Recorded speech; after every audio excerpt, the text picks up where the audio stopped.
चुनावों का बिगुल बज चुका है और हरियाणा के परिप्रेक्ष्य की अगर बात करें तो 25 मई, जी हां, हरियाणा में 25 मई को जो है यानी कि छठे फेज में वोटिंग जो है वो होगी। ऐसे में अब तमाम पॉलिटिकल पार्टियां, राजनीतिक पार्टियां जो है वो अपने चुनावी प्रचार में जुटती नजर आएंगी। मेरे साथ इस समय मौजूद हैं इनेलो के वरिष्ठ नेता व कुरुक्षेत्र से इनेलो के लोकसभा सीट के लिए उम्मीदवार अभय चौटाला साहब।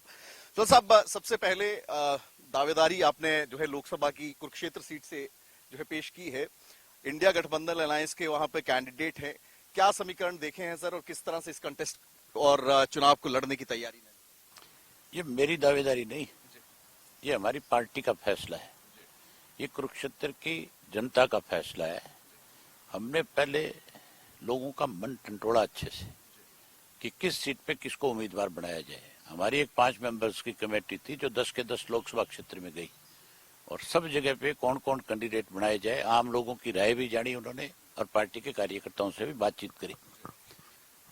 तो कुरुक्षेत्र में सबकी तरफ से मेरा नाम दिया गया और जब उन्होंने कल मुझे आकर के मिले तो उन्होंने मुझे कहा कि ये कुरुक्षेत्र के पार्टी के कार्यकर्ताओं का आम आवाम का ये फैसला है कि आप चुनाव लड़ें और हमारा भी ये फैसला है कि आप चुनाव लड़ें।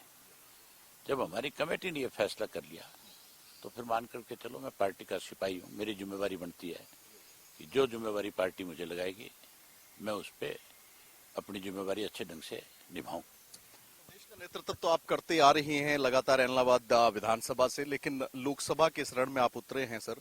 क्या कुछ चर्चा रही पार्टी के साथ में कि केंद्र की, क्योंकि प्रदेश की राजनीति से सीधा केंद्र की राजनीति की तरफ आप बढ़ रहे हैं, तो क्या कुछ जितनी प्रदेश में हमारी ताकत जब और ज्यादा बढ़ेगी जब हम लोकसभा में भी अपनी पार्टी का नेतृत्व करेंगे। आज लोग यहाँ दावेदारी करते हैं 10 की 10 सीट हम जीत लेंगे, 10 की 10 हम जीत लेंगे। आज मेरा नाम आने के बाद में सारी समीकरण और चर्चाएं बदल गई कि नहीं बदल गई? आज ही आपके चैनल्स के ऊपर इस बात को लेकर के डिबेट शुरू होगी। आज हरियाणा का एक एक व्यक्ति चाहे किसी भी राजनीतिक दल से जुड़ा हुआ है, आज कुरुक्षेत्र की तरफ देखने लग गया। हम 10 के 10 ऐसे उम्मीदवार देंगे कि हर आदमी इस बात की चर्चा करेगा कि इंडियन नेशनल लोकदल पार्टी जो है वो बहुत आगे बढ़ रही है और बहुत आगे अच्छा प्रदर्शन करके लोकसभा में जाएगी। एक बड़ा इंटरेस्टिंग चुनाव होने वाला है, बाय इलेक्शन और साथ ही साथ लोकसभा इलेक्शन। जिस सीट से पूर्व मुख्यमंत्री विधायक थे वो सीट मौजूदा मुख्यमंत्री के लिए इस्तीफा देकर छोड़ दी गई। अब वहां से जो पूर्व मुख्यमंत्री हैं वो लोकसभा के कैंडिडेट हैं बीजेपी के, और जो मौजूदा मुख्यमंत्री हैं उनके लिए वो सीट छोड़ी गई है। तो लाजमी सी बात है कि नायब सैनी वहां से इलेक्शन लड़ेंगे। सर, किस तरह से देखते हैं इस कॉन्टेक्स्ट को, आप कॉन्टेस्ट को, और क्या समझते हैं कि ये सेंटर ऑफ द अट्रैक्शन बनाने जो हालात आज हरियाणा प्रदेश में भाजपा ने पैदा कर रखे, जिस तरह से आज माफिया खड़े कर दिए गए, जिस तरह से घोटाले किए गए, बेरोजगारी बढ़ाई, आज इस इलाके का नौजवान जो है करनाल का, कुरुक्षेत्र का, अम्बाड़े का, कैथल का, यमुनानगर का सबसे ज्यादा पलायन करके गया है। केवल इसलिए करके गया है कि बेरोजगारी बढ़ी है। बच्चे अपनी जमीनें बिचवाते माँ बाप से और फिर कोई डोंकी से जा रहा है, कोई अपने इस पे एजुकेशन वीजा पे जा रहा है, स्टडी वीजा पे जा रहा है, लेकिन जाना चाहते हैं यहाँ से क्योंकि यहाँ उनको कोई उम्मीद नहीं बची। आज लॉ एंड ऑर्डर खत्म हो गया, भ्रष्टाचार इतना चरम सीमा पे है कि आप सोच भी नहीं सकते। नशा बढ़ गया, अपराध बढ़ गए, कोई व्यक्ति सुरक्षित नहीं है। आज भाजपा के पक्ष में माहौल नहीं है।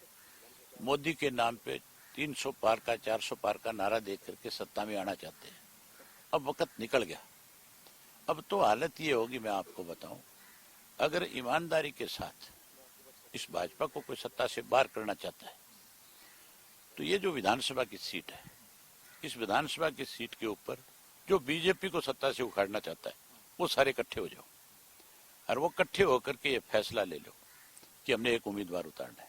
अभय सिंह चौटाला पहला व्यक्ति होगा जो उसकी सपोर्ट में खड़ा होने का। बाय इलेक्शन के लिए कह रहे हैं, आपकी बाय इलेक्शन जो होना है, एक बाई इलेक्शन, उसके लिए उस बाई इलेक्शन में ये मिलकर के जो जो राजनीतिक दल भाजपा को बाहर करना चाहते हैं, जैसे इंडिया बना रखी है, उसका हिस्सा ना बन करके मैं बाहर से सपोर्ट करूंगा, खुल करके समर्थन दूंगा और उसके लिए औरों से ज्यादा उसके लिए वहां जाकर के काम करूंगा। मुझे अपने लोकसभा क्षेत्र से भी समय निकाल करके वहां जाना पड़ेगा तो जाऊंगा। अभय सिंह चौटाला हैं, लाजमी सी बात है कुरुक्षेत्र से जो है वो कैंडिडेचर यानी कि वो उम्मीदवारी जो है वो पार्टी की ओर से अभय सिंह चौटाला को दी गई है, नामांकन दर्ज करेंगे। और साथ ही साथ अभय सिंह चौटाला की ओर से स्पष्ट तौर पर यह कहा गया है कि करनाल की विधानसभा सीट पर जो बाय इलेक्शन हो रहा है, जो लोग ये चाहते हैं यानी कि बीजेपी के खिलाफ जो लोग जाना चाहते हैं, मैं उनको बाहर से सपोर्ट करूंगा। यानी कि इस बाय इलेक्शन में जो जो लोग चाहते हैं कि बीजेपी की हार हो, मैं उनको बाहर से सपोर्ट करता हुआ खड़ा रहूंगा। अब ऐसे में लोकसभा चुनावों का बिगुल बज चुका है। 25 मई को जो है वो चुनाव जो है वो हरियाणा में तय है। देखना यह होगा कि अब जैसे जैसे कैंपेन बढ़ता है, राजनीतिक पार्टियां जमीन पर उतरती हैं, तो जनता किसके साथ जाती है। कैमरा पर्सन जतिन के साथ विपिन परमार, इंडिया न्यूज, चंडीगढ़।